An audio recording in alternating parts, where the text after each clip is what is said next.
Kamu ang asin sa katawhan, nag-ingon kanato ang Ginoo.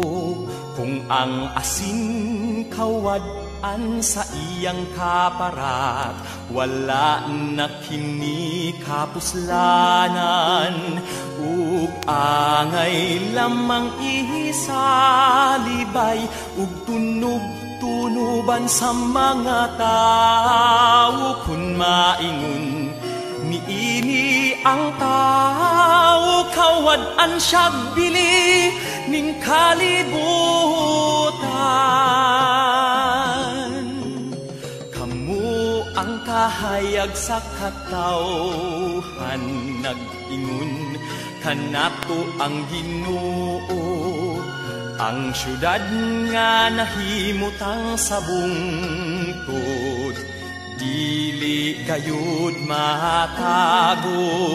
Walay magdagkot ug suga, aron lamang taguan sa gantangan.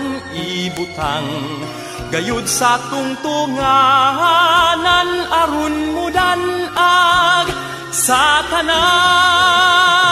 Busa ipadan-ag gayud ang inyong kahayag, at tubangan sa mga tao, aron makita ang maayo ninyong buhat.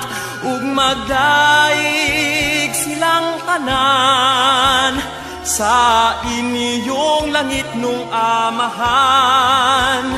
Ug magdaig silang tanan sa inyong langit nung amahan.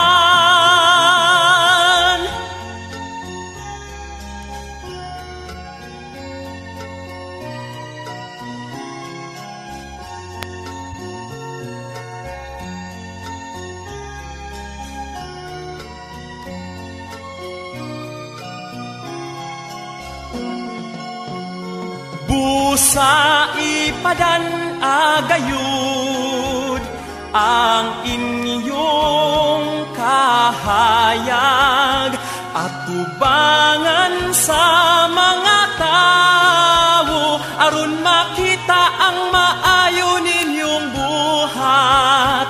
Ug magdaig silang tanan sa inyong langit nung amahan.